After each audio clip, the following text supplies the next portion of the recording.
पले बड़े जो इस ज़मीन पे हम जवान हुए पले बड़े जो इस ज़मीन. Gravestones in a German cemetery. Nowadays, around 2/3 of all gravestones originate in India, where they're produced much cheaper than elsewhere. But how can India produce these stones so cheaply? We heard rumours the quarries were using children and bonded slave labour to maximise their profits. In the hinterland of India's coastal port Chennai, we go in search for clues. This region is packed with quarries. We organised an interview at the branch of the firm Enterprising Enterprises. The business is one of the 10 largest stone dealers in the world, selling its black granite directly to Europe. They're expecting us. Did the management especially prepare itself for our visit? Normally 86 people work here. Today, the heavy diggers have been brought out. There was no trace of child labour. We don't encourage child labor, and that's why we never employ child in any of our factory or our quarries, any allied industries, nothing.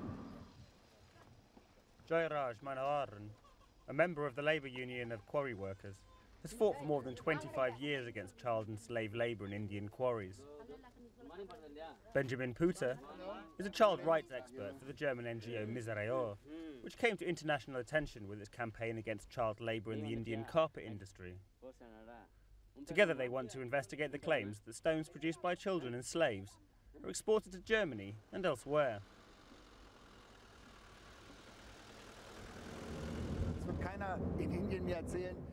Everyone in India is very tight-lipped about it. We're going to take a look and try and film it. There are children working openly in the mines. Child labour is illegal in India and carries heavy punishments. Quarries are given special punishments if they employ children. Therefore, we've got to look at why they're there. I have to pretend to be someone else.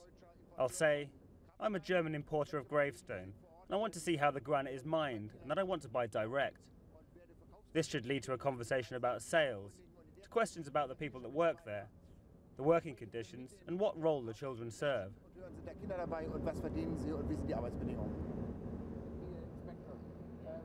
We're now on our way to the next quarry. Time for a final strategy discussion between Puta and Manharan. Puta plays the role of the stone dealer. We follow. Officially, we're making this video for Puta's customers back in Germany. Suspicious dealers study his false visitor's card. Because of this, Manharan and his colleague Raju Gopal decide to follow with a second hidden camera.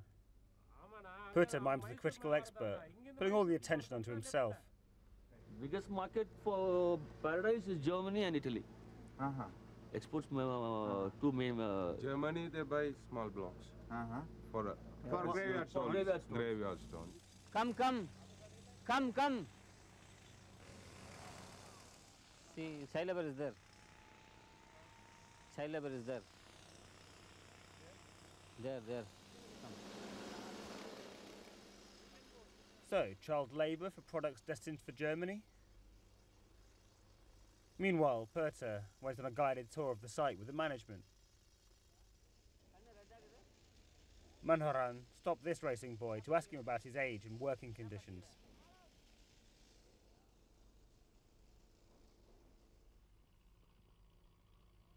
Shortly afterwards, we discovered the next child.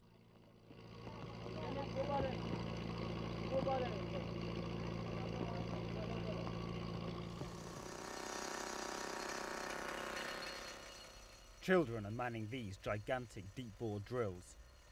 They work in incredibly noisy conditions, with no protective clothing, in the middle of dense dust and with only plastic sandals on their feet.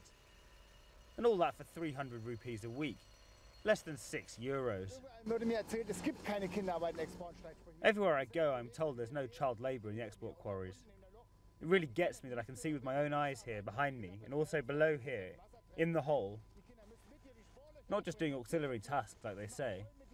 I don't know, maybe there are somewhere children carrying water. But here the children are working on boreholes, you can see. They're doing the most dangerous and difficult kind of work, in the worst of the dust. It's terrible what's happening here. It's illegal under the most stringent laws, Indian and international laws, and it's just going on.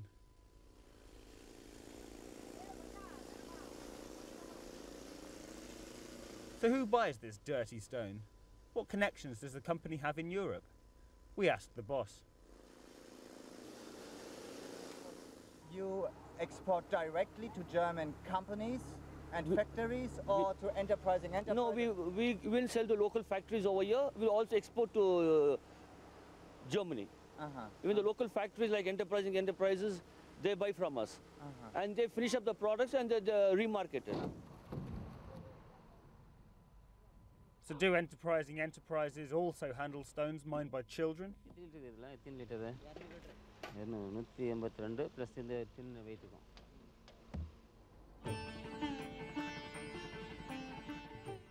We leave before our disguise is uncovered.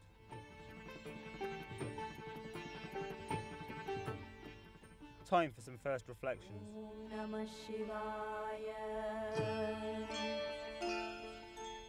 We saw lots of evidence of child labour. We met several 12, 13, 14-year-old children who couldn't go to school because they have to work all day.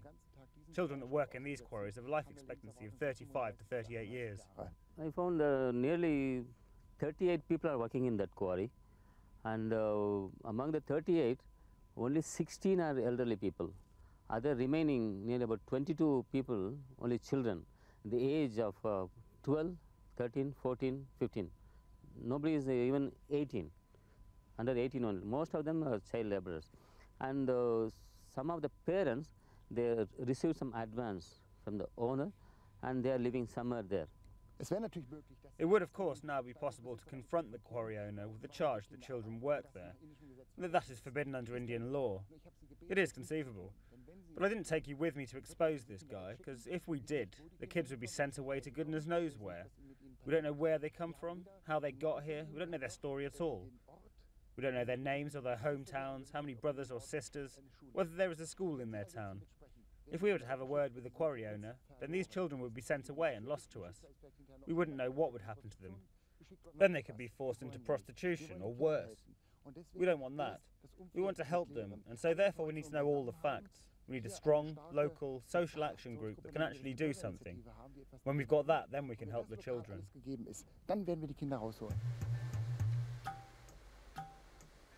Our next stop is the offices of Enterprising Enterprises in Chennai. It is here the gigantic raw blocks of granite are turned into wall or floor tiles. The Indians work the stones by hand.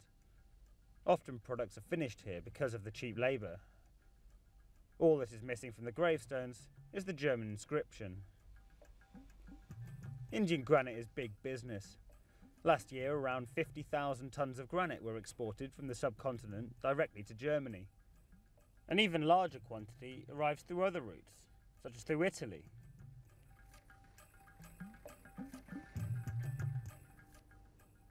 Bremerhaven is one of the centres of the European stone trade. Enterprising Enterprises container has finished its 10,000 kilometre sea crossing.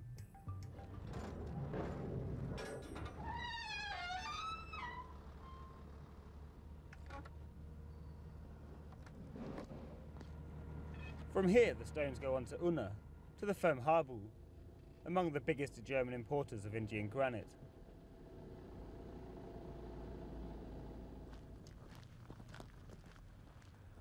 Good morning. We meet the man in charge of purchasing. He is also responsible for Harbu's Indian branch. With the cheap stone, Harbu has cornered the German market. So this is mostly Indian? Yes, in this hall in fact, just about 100% of it is. Harbu gets almost all of its stone from a single distributor. Enterprising Enterprises are our biggest supplier. Between us we cover around 99.9% of all gravestone imports out of India. Can you exclude the possibility of child labour? There is child labour in India, I don't think anyone's doubting that. But in the granite industry, it's a different story. The machines and tools that they use are just too heavy and complicated for a young child to use. Therefore, in the granite works, there just isn't any child labour at all. Viel zu kompliziert damit umzugehen. Deswegen gibt es in der Granitbranche, in den Granitwerken keine Kinderarbeit.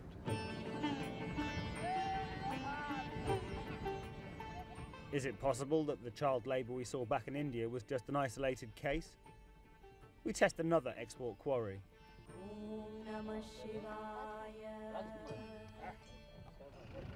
But before we even reach the foot of the hill, we're intercepted.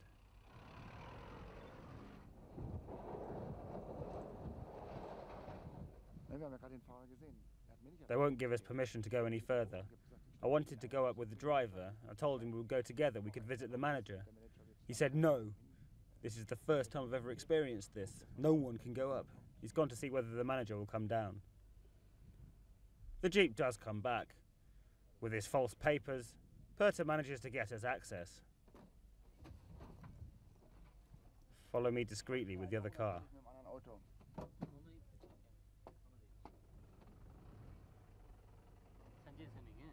But our vehicle isn't allowed on the site. The man who's sitting just there next to the camera just warned the manager that he should pay attention to us, that something fishy's going on. But what else exactly he said, I'm not sure. I don't speak any Tamil. The only bits I understood were the bits that sounded like Hindi. The tried and tested diversion manoeuvre also works here. Manoharan busies himself on the search for child labour, whilst Perta distracts the manager, posing as a stone dealer.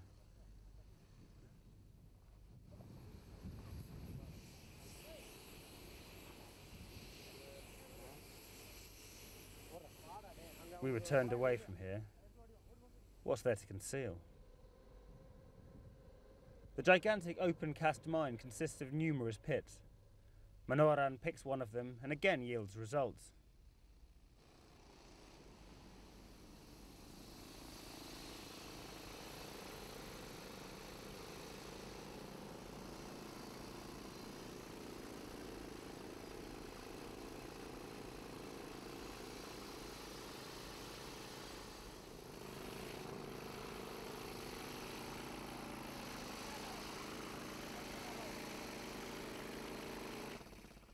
The noise makes conversation almost impossible.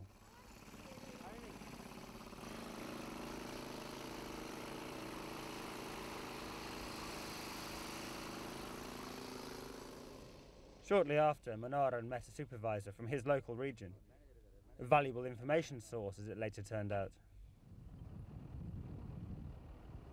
One of the supervisor, since he's a Kannadiga from Karnataka, he gave more information. Like as a friendly, I asked about his personal family matter, and then he started to give, since a local language, he started to give many information about the child labourers and all that. Von den 350 Leuten, die da arbeiten. Of the 350 people who work here, 60 children aged between 12 and 16 are working illegally. And we didn't even speak to everybody. We had a contact there who gave us the numbers. We saw the children ourselves.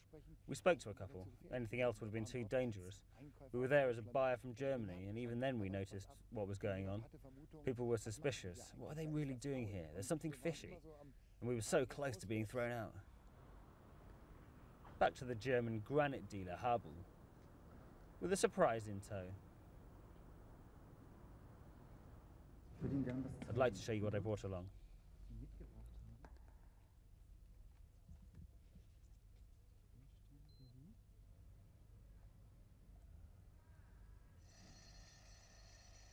That's a shot of the quarry. That's a shot of the quarry where we filmed. Enterprises. Yeah?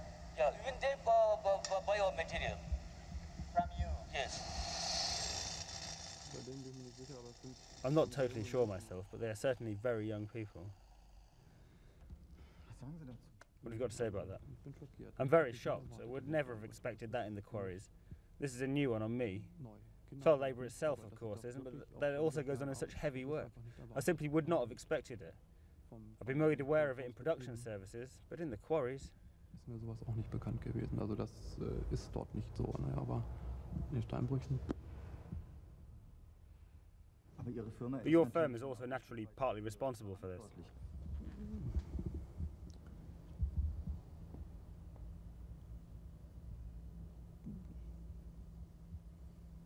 Wir müssen das überprüfen. Well, we've got to check out which quarry that happened in.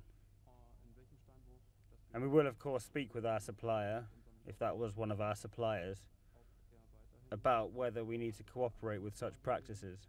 Mit diesen Firmen kooperieren möchte. But is there any control system? No one from here travels to the quarries to see what's going on. Dort keine Leute durch die Steinbrüche. Habu seems really not to have known what was going on in the supplier's mines. But to us it's becoming clear, we only saw the tip of the iceberg. In this quarry in Bangalore, innumerable children break crushed rock and stones for the booming Indian building industry. This is like this, many people at the time of blasting, packing. At the time of packing the dynamite, they have to hit, it will blast in the same hand.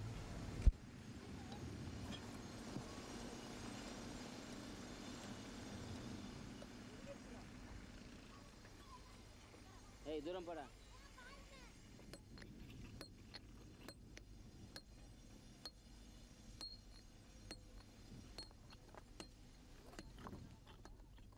Here, working conditions are even more archaic, and the children are even younger.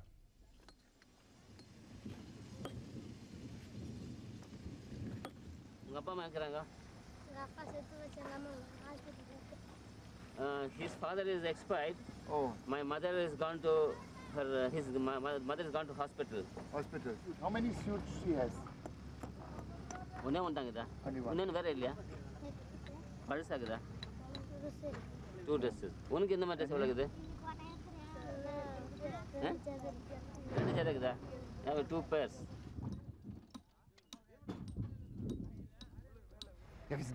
We're here in one of the larger quarries. I've never seen anything like it. About 2,000 people are working here. But the most shocking thing is the number of children who are here. It's actually a school day. It's a day when the children have to be somewhere else. A quarry just isn't the place for children. Raju Gopal leads us further. It seems to me it's been going on for generations. Already by this delicate age, the child is playing with a hammer. As the child grows, so does the size of the hammer, and that's the only development in its life. Here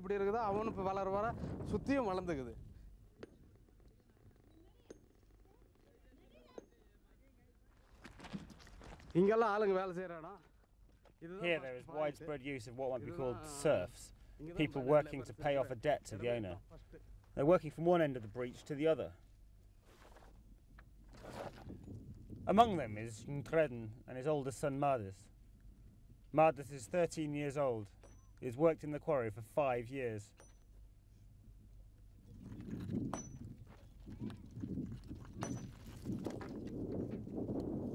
The whole family works here. Mother Maligamal, 11-year-old sister Shanti, and the newest member of the family, Manju. They all break rocks for road building.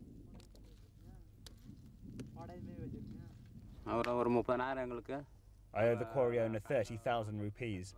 I had to borrow the money because one of us was always sick. And for meals and for things for the children. My debt is always getting bigger instead of smaller. And so I'm a bondsman of the owner.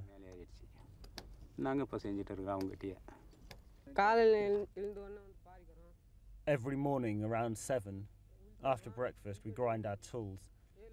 Then we go to the quarry. We work there the entire day until evenings around 7. That's what passes for life for us. There's never anything left over.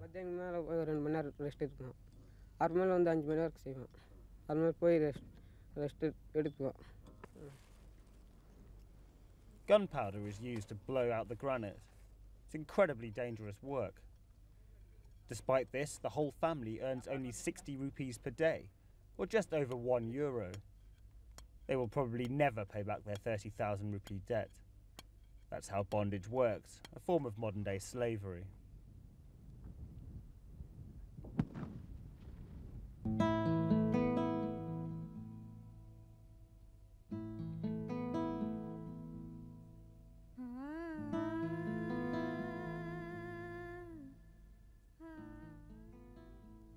family lives in a village right on the edge of the pit. Most of the other residents are also serfs. Even the miserable cottages do not belong to them, but rather to the owner of the quarry. The living is meagre, families can only afford rice, and the word of the quarry owner is final.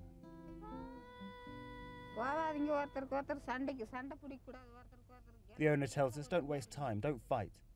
He says, work hard and earn your money. On Sunday you can relax and have a good meal. That is impossible because we earn so little.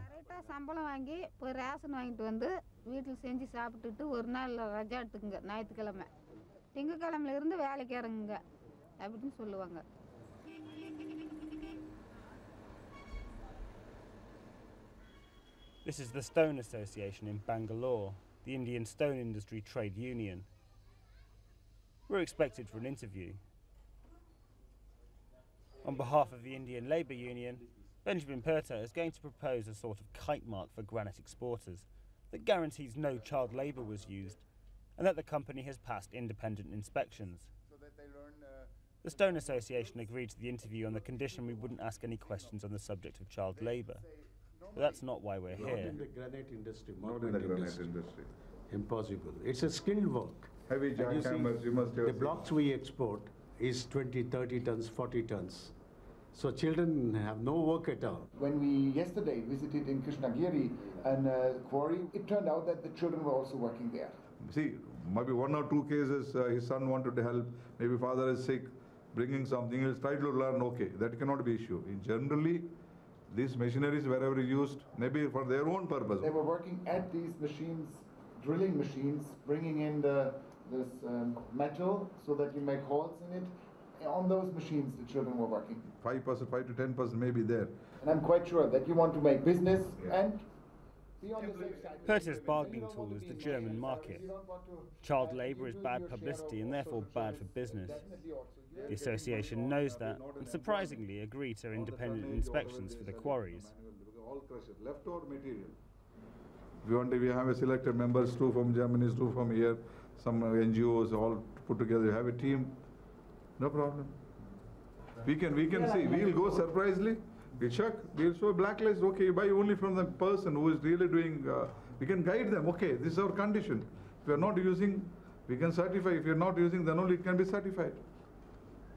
All the best and hope to see you again. It's not a goodbye. Of course, this offer has to be taken with a pinch of salt. But for Purta, it's at least a step in the right direction. New points of contact are there. We said we want to accept independent inspections. If that's because of market forces, then so be it. It's also a new point of contact for the stonemasons in Germany. Up until now, they were unable to prove whether Indian granite was sourced without child labour, even when, as was with Michael Storr, they became aware of the problem. He had been to India and seen the problem for himself. I saw in India how the children were forced to work there from a very young age. It was just slavery by the owners exerting their power over the children. Bondage is illegal, so the owners target children who can't defend themselves. Man bereichert sich ja oft bewusst an diesen Kindern, die sich nicht wehren können, setzt die zu Arbeiten ein.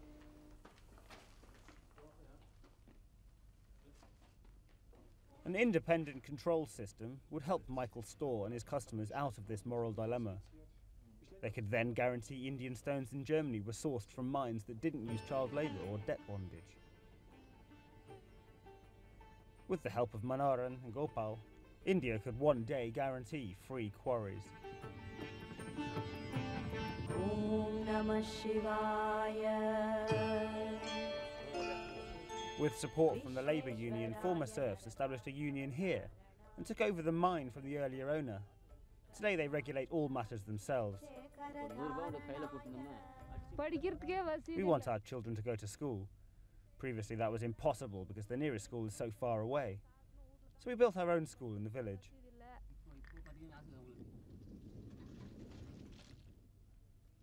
The union fought hard and lobbied the Indian government for funding for their mine. Now they have machines to do the hard work, once done by children. Child labour and servitude have been wiped out from this mine. Gopal dreams one day it will be the same everywhere.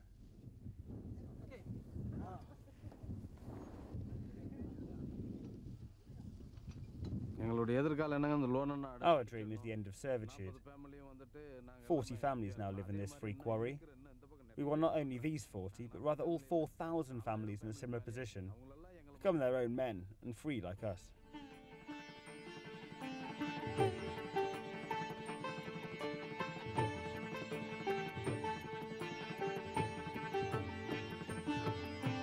Om Namah Shivaya.